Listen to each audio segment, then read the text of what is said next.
Selamat datang di Cerak, cerita horor terkini yang akan mengocok-ngocok adrenalin kalian. Semakin dikocok, semakin tegar. Oke, balik lagi sama gue Icang. Dan seperti biasa kita ditemani sama Livi Giananta. Halo semuanya. Kita langsung lanjut ke ceritanya. Jadi gimana Bang Diri? Apa yang mau diceritain sama kita di sini nih? Jadi ada beberapa tahun yang lalu lah, sekitar 3 tahun yang lalu. Jadi gue itu sempet dari Jakarta tuh pergilah hijrah ke kota Pekanbaru, Riau, Provinsi Riau. Nah, gue di sana tuh sempet ada beberapa setahun lah kurang lebih. Nah, pas sampai gue di Riau itu, ya kan, gue bingung nih mau nyari tempat di mana nih. Sementara kan gue nggak tahu itu wilayah siapa gitu kan, dan awam lah buat gue wilayah itu. Jadi gue coba searching di Google, gue lihat ada satu tempat yang menurut gue nih kayaknya asik nih tempatnya. Selain luas gitu kan, begitu murah. Nah, gue coba datengin lah. Jadi tempat ini adalah di daerah namanya daerah Marpoyan, deket Bandara Riau. Gue datengin ternyata tuh tempat luas, dan itu dulunya tuh bekas kos-kosan gitu, kos-kosan mahasiswa. Karena terkendala COVID, jadi sepi gitu, ya kan. Awalnya gue juga sempet ragu kan, kok ini kosan gede tapi sepi gitu kan. Tapi gue coba tanya gitu sama orangnya, Pak di sini berapa nih kira-kira 1 bulannya? Ternyata di situ lumayan murah, 1,5 juta, udah include semua, termasuk listrik apa segala macam. Oh ya udahlah, cuman setiap gue lihat areanya, ada area tertentu yang menurut gue tuh kok hawanya panas banget gitu loh, ya kan. Terus gue jalan lagi ke kamar-kamar, beberapa kamar, kok hawanya dingin gitu. Akhirnya gue putusin buat adalah gue tidur di salah satu kamar itu, dan gue sewa itu sebulan dulu pertama, ya kan. Hari pertama itu nggak ada apa-apa. Hari pertama sampai akhirnya sekitar 2 minggu, kan cuaca Riau itu panas ya, itu sekitar 39 derajat lah di sana, gitu, panas banget, memang panas banget kan. Nah gue tuh siang-siang itu mandi nih, abis keluar kan cari makan, gue pulang gue mandi lah. Nah pas gue mandi itu, ini posisi gue sendiri ya, gue gak ada siapa-siapa di situ. Ini posisi gue sendiri. Pas gue mandi itu, gue tutup kamar mandinya, ya gue mandi asik lah. Nah pas gue lihat ke arah depan, kok kayak ada orang, gitu, kayak ada orang berdiri gitu di depan pintu. Oh, maksudnya pintunya nih apa transparan atau? Ya model-model pintu kamar mandi lah, transparan yang dari plastik itu. Oh oke. Dari plastik itu. Nah karena gue penasaran, gue coba buka kan tuh pintunya, ternyata emang gak ada apa-apa gitu, ya kan. Nah udah gue cuma mandi tuh selesai. Nah udah saya mandi, ya kan, ya biasa gue santai-santai lea-lea, gue ketiduran. Nah pas gue ketiduran itu ternyata gue mimpi. Nah mimpi ada, merinding gue nih cerita begini karena udah Nah gue mimpi ada perempuan di situ minta tolong, sama gue. Dia bilang, bang tolong aku bang. Cuman dia tuh nggak liatin mukanya, cuman kayak ada belakang begitu. Gue pingin tarik dia, cuman nggak nyampe gitu loh. Gue cuma bilang, dia cuma bilang sama gue, bang tolong aku bang. Gue bilang tolong apa? Gue nggak bisa nolongin lo nih. Gitu. Nggak lama dari situ, ya mimpi dan lain-lain, gue kebangun karena ada telepon dari temen gue, gitu kan. Nah singkat cerita, gue keluar dan lain-lain, gue balik lagi ke situ, gitu. Itu belum terjadi apa-apa, masih kayak cuma lihat bayangan. Gue pikir gue karena gue orang baru ya kan, mungkin perkenalan kali, gitu kan. Gue juga dari Jakarta kan jauh. Ya udah, pas tepat besoknya 1 bulan, nih posisi pas gue mandi lagi. Gue mandi dan lain-lain, bayangan itu ada lagi, gitu kan. Karena gue penasaran, yaudah gue diemin. Besoknya gue sama temen gue pinjem GoPro temen gue nih, gitu. Temen gue punya GoPro, gue bilang, bro, gue pinjem GoPro dong. Kenapa bang? Udah gue pinjem aja, gitu. Jadi gue taruh GoPro itu, jadi posisinya nih depan kamar mandi udah lemari.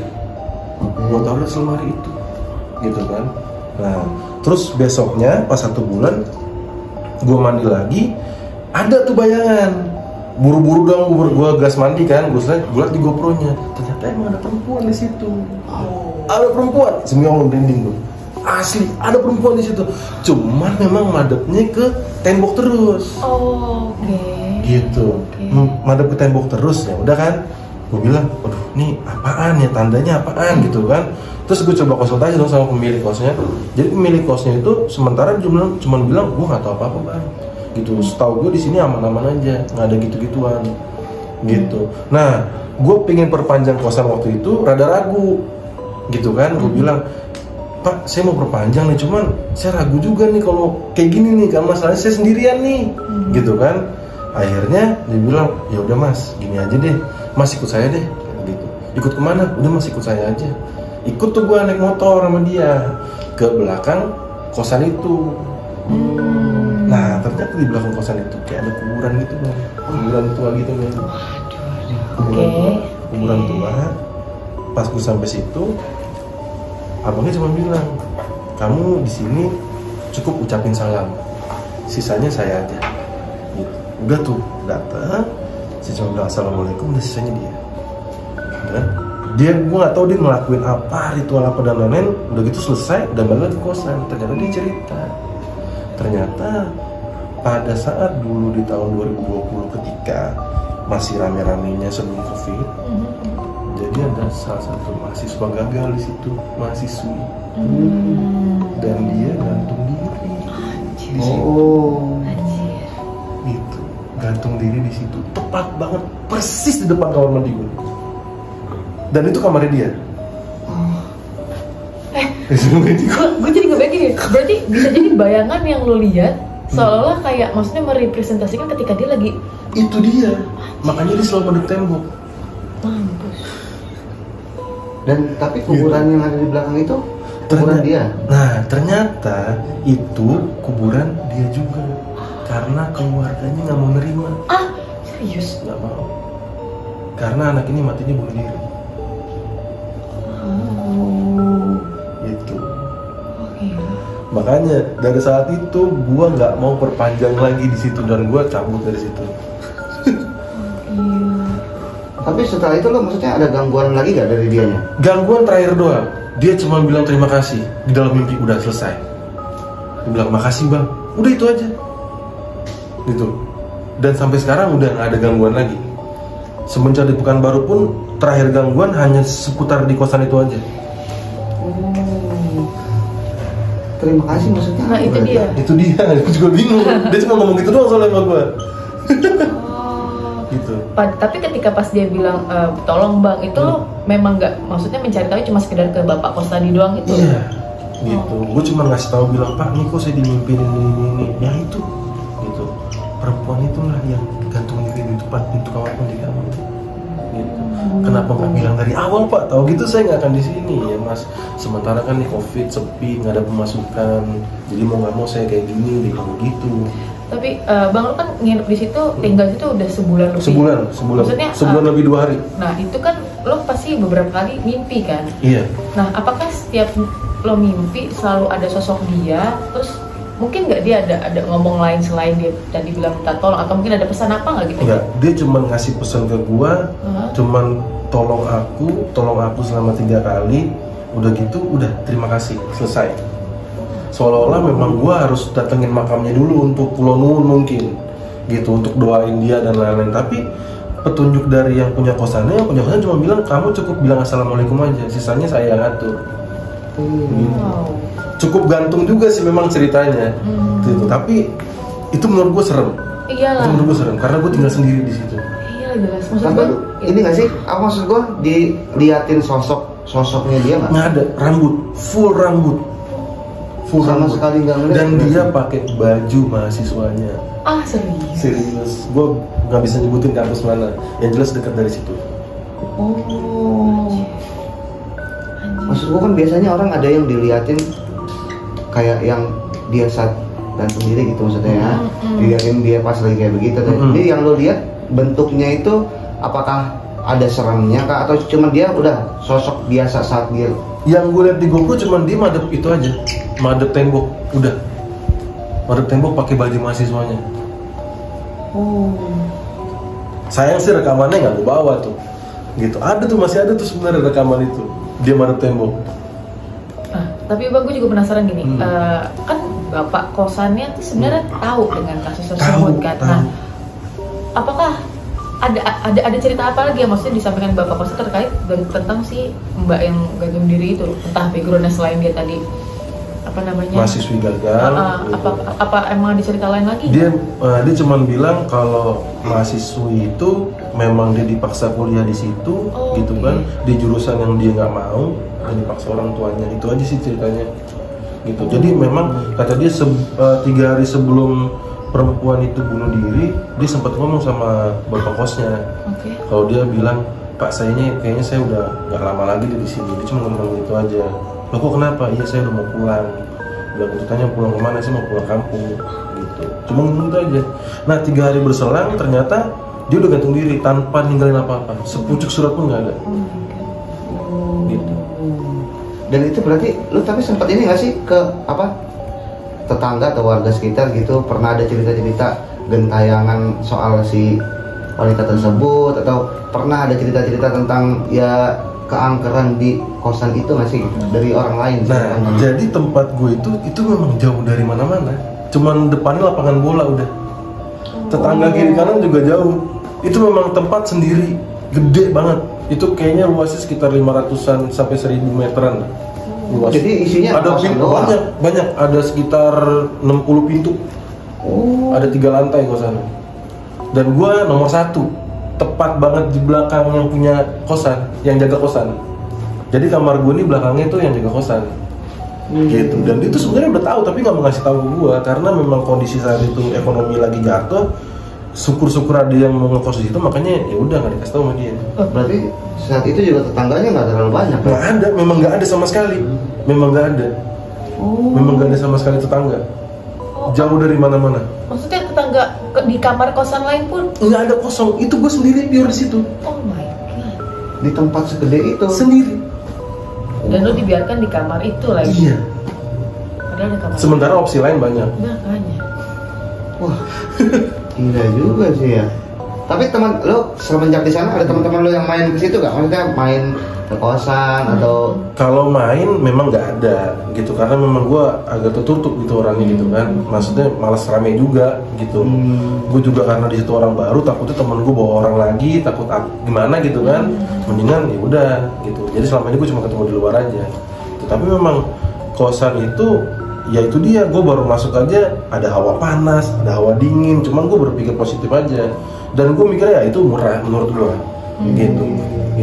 Luasnya 2 kali kamar ini lah, 2 kali area ini, ya 2 kali area ini gitu. Waduh, 1,5 siapa nggak mau, udah include AC ya kan, AC ada, listrik, TV dan lain-lain ada. Jadi dan lain-lainnya itu masalahnya. Iya, dan termasuk ada yang itu kan? Itu dia. Iya kan. Ada yang dikasih mimpi dan lain-lain. Tapi selain di situ, lo ini kan pengalaman terdekat lo berarti ya? Iya. Sebelumnya pernah nggak sih ada pengalaman lo yang mungkin sampai lo inget nempel juga di lo gitu tentang horor? Gua pernah, jadi ini waktu gua kecil sih. Gue pernah digantungin, maksudnya bukan apa ya, kayak punggung gue tuh kayak didudukin gitu sama sosok misterius. Orang bilang, jadi orang kalau bisa lihat itu gue didudukin sama monyet, tapi ada 9 monyet waktu kecil gitu doang gitu. Dan nggak gitu doang maksudnya. Gitu doang. Iya, jadi waktu itu memang gue suka sakit-sakitan pada saat kecil, sakit-sakitan sampai gue masuk rumah sakit gitu kan, masuk rumah sakit udah berobat sana sini dan lain-lain tetap nggak bisa sembuh ternyata gitu. Ternyata ya om gue cuma bilang anak ini harus disembuhin aja gitu, gimana pun caranya, dibilang gitu. Maksudnya kata bokap gue waktu itu kan, ya pokoknya lo sembuhin gimana caranya gitu. Ternyata bokap gue nanya ke temennya bilang, anak lu tuh dari mana? Kenapa emang? Itu banyak banget monyet digantung di punggungnya, ada 9 biji katanya begitu. Terus akhirnya diapain? Maksudnya pengobatannya kayak gimana? Iya, pengobatannya gue pada saat itu gue masih kecil ya, cuma diceritain aja. Jadi gue cuma disuruh tiduran, ditutup kain putih, nggak lama dibukain, gitu. Ya udah gue nangis kenceng-kencengnya di situ. Oh, Gitu. tiba-tiba hilang aja gitu. Iya udah hilang aja. Oh. Tapi lu diceritain nggak, maksudnya ternyata si yang nempelin itu dari mana? Ada sih gue diceritain, cuman pada saat itu kata ibu gue nggak usah diceritain lagi, cuma gitu aja bilangnya. Udah jangan usah diingat-ingat lagi deh katanya gitu. Itu udah kelam katanya, udah lama juga gitu. Pokoknya pengalaman gue seputar hantu ya kira-kira tuh begitu. Gitu. Ini pengalaman yang terakhir di kosan horor banget sih menurut gue. Iya, apalagi sampai ditunjukin kayak dikasih apa ya kalau kayak gitu, pertanda kan. Iya. Iya, kayak antara disuruh cabut atau disuruh bertahan, yang ngerti juga tuh gue. Tapi tetap bener sih ngegantung, kita bingung minta tolongnya apa. Gue juga bingung juga, serius. Apa? Asli. Tiba-tiba terima kasih gitu kan. Iya, aduh, luar biasa. Apa nih, mau nanya? Ada yang mau nanya nih? Ada yang mau nanya? Silakan. Ya, tadi menurut lu tadi kalau gue kan nggak ngikutin dari awal. Ya apa? Itu bunuh diri tadi gimana? Lupa. Nanya ke siapa nih? Ya kalian menganggap orang yang mati terus sampai bunuh diri itu. Kalau menurut gue pribadi ya sebenarnya itu sebenarnya yang kita bahas tentang bunuh diri itu suatu hal yang sensitif ya menurut gue, karena itu menyentuh ranah psikologis pribadi untuk orang siapapun itu, dan gue pribadi tidak berani menjudge tentang suatu tindakan yang diambil orang tersebut, karena lagi-lagi gue nggak berdiri di sepatu dia, walaupun memang secara umum yang kita ketahui tindakan tersebut bukan suatu tindakan yang patut untuk dilakukan kan. Cuman ya untuk siapapun mungkin yang pernah mendengar tentang apa namanya ajakan untuk bunuh diri atau kepikiran untuk melakukan hal tersebut, atau mungkin di lingkungan sekitarnya ada orang yang pernah melakukan bunuh diri, ya baiknya sih ketika kalian ada rasa ingin melakukan hal tersebut, ya konsultasikan dulu tentang apa yang lagi kalian rasakan ke orang-orang yang mungkin kalian percaya. Bener. Atau mungkin ya mencari orang profesional ya. Iya, kalau menurut gue pribadi sih mungkin kalau yang gue tahu orang sampai berbuat bunuh diri, berarti kan ada suatu hal yang dia pendem sampai terlalu ini gitu kan. Maksudnya lebih baik kalau memang udah ada hal-hal yang kayak gitu, kalau saran dari gue sih ya harus segera di sharing sih. Mau ke teman atau ke siapapun itu, maksudnya lebih baik lu ceritakan keluh kesah segala macam semuanya luapin aja gitu, daripada harus lu akhirnya mengambil keputusan yang itu tidak baik gitu. Maksudnya kan dari segi agama pun bunuh diri udah pasti dilarang banget kan. Iya benar. Gitu sih harusnya kalau menurut gua. Iya benar, karena ya seperti yang orang-orang sekarang pasti udah nggak aneh lagi dengan istilah mental health ya, karena ya balik lagi hal-hal tersebut pasti dipacu juga dengan keadaan mental yang atau psikologis yang kita nggak tahu, yang balik lagi kita nggak tahu apa yang dihadapin, kita nggak tahu apa yang lagi menimpa orang-orang tersebut atau kita atau orang sekitar kita. Jadi memang baiknya kita pun sebagai orang yang tidak punya indikasi mengarah ke sana, baiknya bagaimana caranya kita untuk merangkul ya, betul, merangkul orang-orang yang mungkin kelihatannya butuh support di dalam hidupnya. Yang jelas kalau udah mulai merasa kira-kira ada hal yang harus dibagi, nggak perlu, udahlah nggak usah malu-malu, nggak usah mikirin gengsi apalagi sampai sakit gitu kan. Mending udah lu ceritain aja lah apapun itu gitu sih. Kalau ada teman juga mungkin ada yang lagi depresi atau apa, kita harus support ya. Iya jelas sih. Ya karena kalau dikaitin lagi sama mistis ya, pernah pasti kan kayak gini deh, misalnya tadi kita nggak tahu dia minta tolongnya apa sih sosok ini, tahu-tahu dia terima kasih, jatuhnya kan kayak suatu hal yang menggantung aja gitu dia di antara dunia ini dan dunia yang kita nggak tahu entah apa. Iya, dan itu mungkin dia kayak kalau misalnya dari logikanya kayak butuh seseorang yang pengen tahu aja keadaan dia gitu kan, jadinya lebih tepatnya kan jadi kayak pengen tahu keadaan dia. Berarti sama aja kayak kita lagi hidup pun, kalau ya udah lo kalau pengen ada yang tahu keadaan lo kayak gimana, silahkan sharing udah gitu sih lebih tepatnya. Aduh, mungkin dari semua yang nonton video ini juga nih ada yang punya tanggapan atau komentar tentang ceritanya Bang Dery, boleh di komen-komen di kolom komentar. Terima kasih sekali lagi Bang Dery. Sama-sama. Udah mau cerita kesini dan mampir-mampir. Sama-sama. Buat semua yang punya cerita juga mungkin atau punya pengalaman-pengalaman horor, boleh di komen di kolom komentar. Mungkin kalau ceritanya menarik nanti bisa dihubungin sama tim kita.